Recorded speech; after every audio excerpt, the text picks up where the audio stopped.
How you doing, ladies and gents? I'm Christian, and we're back at the Puck Line Podcast. So I got a really cool episode for you guys today. We have special guest Sam. Sam, how you doing today? How's it going, man? Good, good. So we have a special topic we can talk about. Yeah, that's right. So today's topic is on analytics and basically just the importance of them to the operations team. But I just wanted to ask you, okay, Christian, how many games have you gone to this year? Been 2 Raptors games, a couple of Leafs games, a couple of Sens games, and just recently a Jays game last Friday. Cool. So out of those games, what did you enjoy the most? The home team won every time. Funny you say that. See, whenever I go, they never seem to win. And, believe me, it sucks. But did you know that every single team takes down analytics for all of those games? And these analytics have absolutely nothing to do with the game whatsoever. What do you mean? Like there's someone recording stuff that's not part of the game? I mean, they got people who record different things for, different stuff.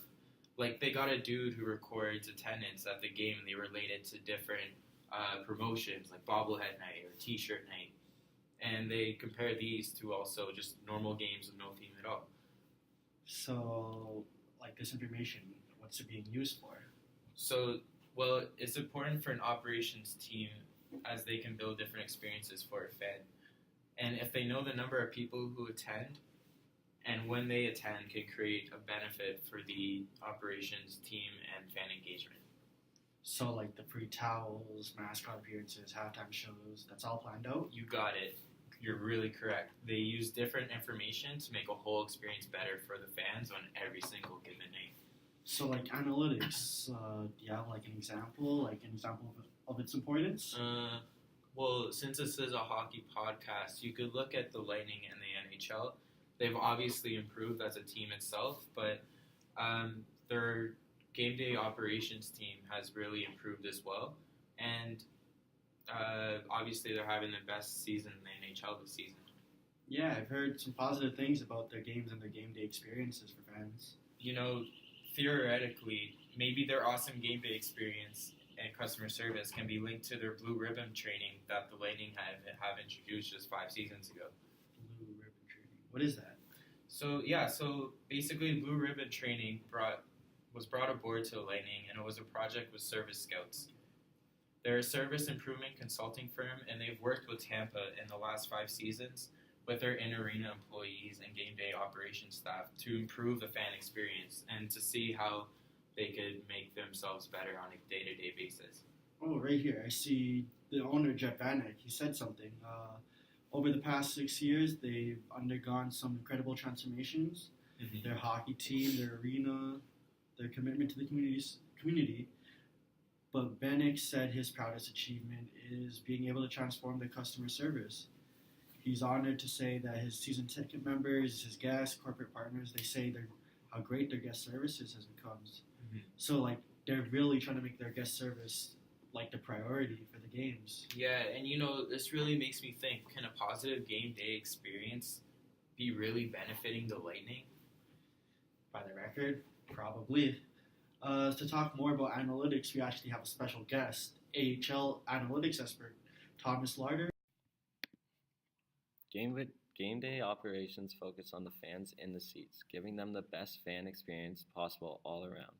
Does having these fans engaged and in the seats actually result to better on-ice performances from the team they are watching?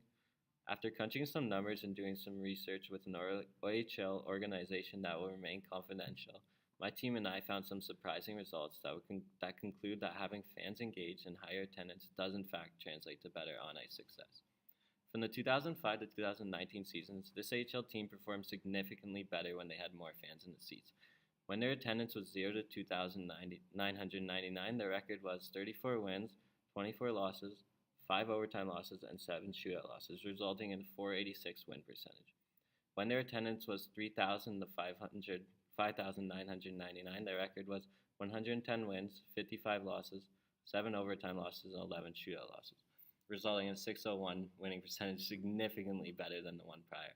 And when their attendance was 6,000 to a sellout, the record was 138 wins, 73 losses, 13 overtime losses, and 7 shootout losses, resulting in a .600 even winning percentage.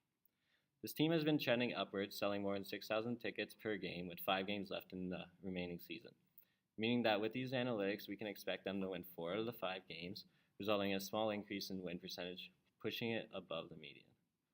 When there is small fan engagement and decreased attendance, it results in the players feeling less backed up by the fans, therefore producing a weak winning percentage and less revenue for the team. This results as well in a poor fan experience. Determining these analytics allows for us to better align the fan promotions and different in-game fan experience to increase the attendance, therefore attempting to get the best on-ice performance and success to bring to the fans. We're now going to head to Ryan, our on-scene broadcaster who is attending a Toronto Marlies school day game.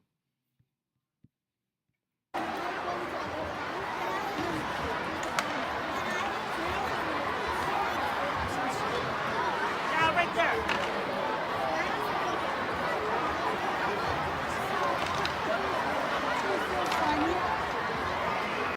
I'm here live at Toronto Marlies home game. Right now we're doing our third school day game of the year. We currently have probably about 8,000 kids in the building right now. We've been talking a lot about analytics today and how the more people we have in the building, the more chance we have of winning as a team. So as of right now, score's tied 0-0. There is 8,000 plus in the building. Let's see what happens. Unfortunately, the Marlies lost a game yesterday, but that doesn't discount the fact that the game day analytics that goes into game presentation is a key factor in bringing more fans into the building. There's a document that circulates around the AHL that presents the best attended games across all teams throughout the league. The reason why this gets circulated across the league is for other teams to better understand what they can do to bring more fans into the building.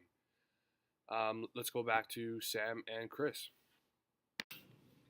Thomas, Ryan, that's some great stuff you were talking about. Sam, unfortunately, this is the end of our podcast.